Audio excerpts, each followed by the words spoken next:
আসসালামু আলাইকুম, এমএস কিচেনে আপনাদের স্বাগত। বন্ধুরা, আজকে আমাদের বাজার থেকে ভুঁড়ি কিনে এনেছে।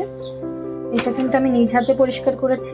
আমি চুন বা অন্য কোনো মেডিসিন ব্যবহার করে নাই, আমি গরম পানি করে পরিষ্কার করে নিয়ে নিয়েছি। এবার আমি সুন্দর করে জাল করে নিয়ে নিব। আমি আরেকটু ক্লিন করব কুসুম গরম পানি করে।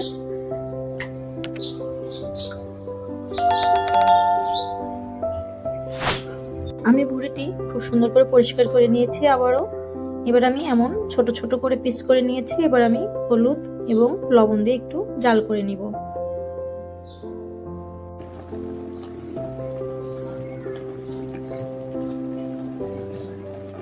আমি এখানে খুব সুন্দর করে ভুঁড়িটা জাল করে নিয়ে নিয়েছি।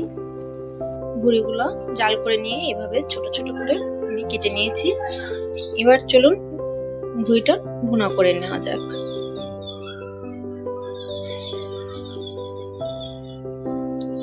ভুঁড়িটা রান্না করার জন্য আমি এখানে কড়াইতে পরিমাণ মতো তেল দিয়ে গরম করে নিয়েছি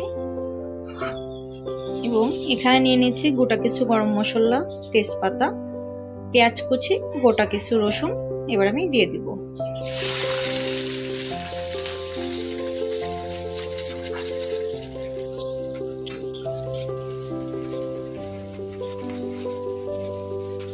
আমি পেঁয়াজটা হালকা বাদামি কালার হয়ে আসা পর্যন্ত ভেজে নিব।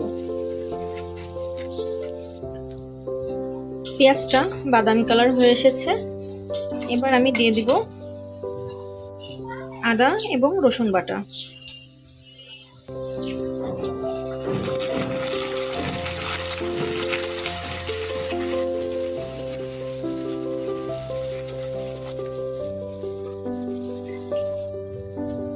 এবার আমি যেহেতু ভুঁড়িটা ঝাল ঝাল করে ভুনা করব, যার জন্য আমি একটু পরিমাণে বেশি ঝালের গুঁড়া নিয়ে নিয়েছি। হলুদ গুঁড়া, এখানে আছে আপনার জিরা ধনিয়া গুঁড়া আর পরিমাণ মতো লবণ। এবার এটা আমি দিয়ে দিব।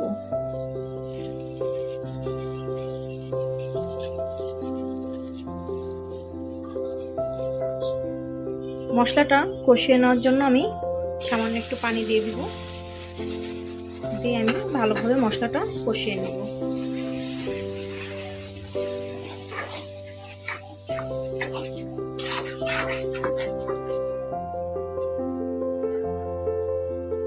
থেকে খুব সুন্দর তেল উঠে এসেছে, দেখতেই পাচ্ছেন।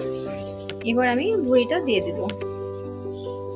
ভুঁড়িটা আমি সেদিন যেহেতু পরিষ্কার করে জাল করে নিয়েছিলাম, তো ভুঁড়িটা অনেকটা সিদ্ধ মতো হয়ে গিয়েছে, দেখতেই পাচ্ছেন। এই দেখুন, চাপ দিলেই ছিঁড়ে যাচ্ছে। তো আমি এবার আলু আর ভুঁড়িটা আমি একসঙ্গে দিয়ে কষিয়ে ভুনা করব, যেহেতু আমার ভুঁড়িটা খুব বেশি জাল লাগবে না।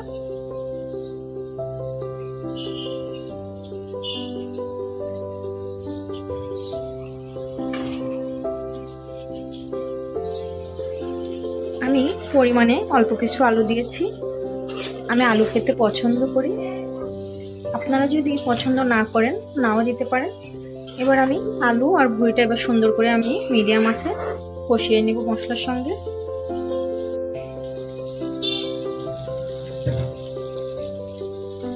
দেখতেই পাচ্ছেন আমার ভুঁড়ি থেকে খুব সুন্দর তেল ছেড়ে দিয়েছে।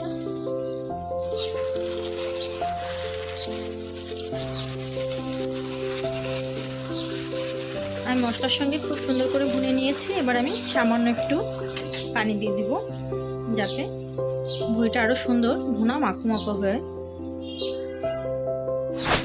আমি আবারও ঢেকে দিব। আমি একদম ভুনা ভুনা হয়ে আসা পর্যন্ত জাল করে নেব।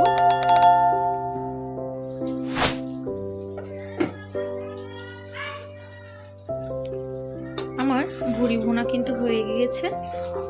আমি খুব বেশি ভাজা ভাজা করব না। এবং আলু দিয়েছে, আলুতে কিন্তু পরে আরো বেশি ঝোল টেনে নেয়, একদম মাখো হয়ে যাবে।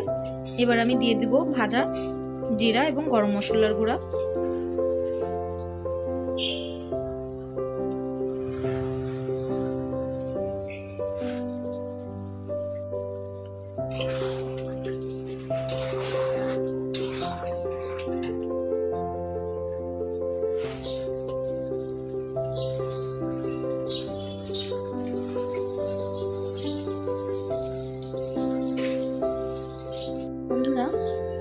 আমার ভুড়ি ভুনা কিন্তু হয়ে গিয়েছে, দেখতেই পেলেন।